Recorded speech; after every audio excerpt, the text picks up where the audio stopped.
भैया बहनों, कक्षा नवम हिंदी कोर्स ए में काव्य खंड के अंतर्गत कबीर के पाठ में आज हम सब शब्द का अध्ययन करेंगे। सबसे पहले इसका वाचन होगा और इसके बाद में इसका भावार्थ भी बताया जाएगा।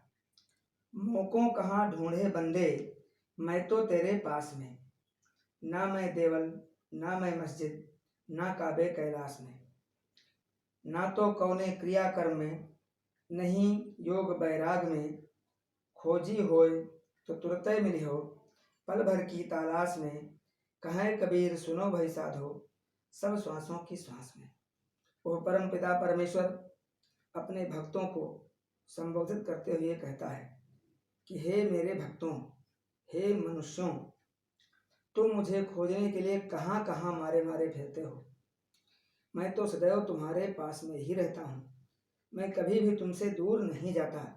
ना मैं देवल अर्थात मैं किसी देवालय अर्थात मंदिर में रहता हूँ, ना मैं मस्जिद ना मैं किसी मस्जिद में रहता हूँ, ना काबे कैलाश में और ना पहाड़ों पर स्थित तीर्थों में या काबा में रहता हूँ।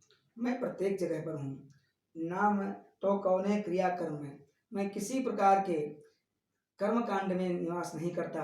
बहुत से लोग ईश्वर को पाने के लिए कोई चंदन लगाकर बैठता है, कोई दिन रात माला जपता है, कोई यज्ञ आदि करता है और कोई जा कर के पहाड़ों में धूनी रमाकर बैठ जाता है, घर का त्याग कर देता है और वहाँ से जब लौटता है तो उसे ईश्वर का साक्षात्कार तो होता नहीं, बल्कि वह घमंड लेकर लौटता है। वह अहंकारी हो जाता है कि मैंने इतने दिन तक भूखे प्यासे रह करके अपना समय बिताया, इसके अलावा उसे कुछ मिलता नहीं, जबकि ईश्वर हर जगह है, वो किसी विशेष स्थान पर नहीं है।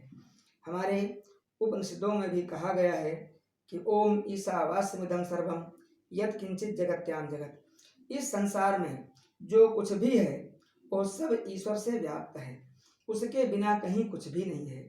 महात्मा तुलसीदास जी ने भी रामचरितमानस में लिखा है कि हरि व्यापक सर्वत्र समाना, अर्थात प्रभु वह ईश्वर एक वायु एक अदृश्य के रूप में हर जगह विराजमान रहता है।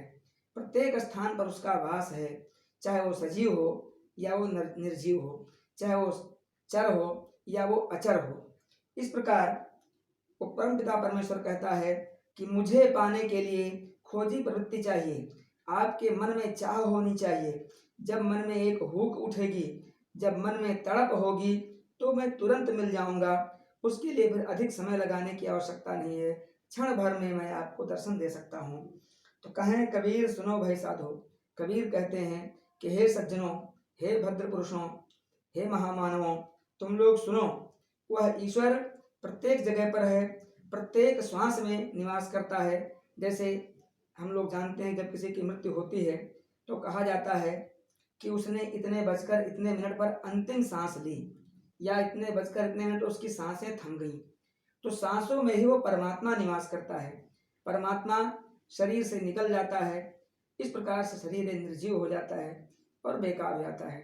तो जो ये संसार है, हमारे आसपास जो कुछ भी है, उन सब में ईश्वर है। उसको पाने के लिए हमें कहीं दूर जाने की आवश्यकता नहीं है, हमको कहीं भटकने की आवश्यकता नहीं है।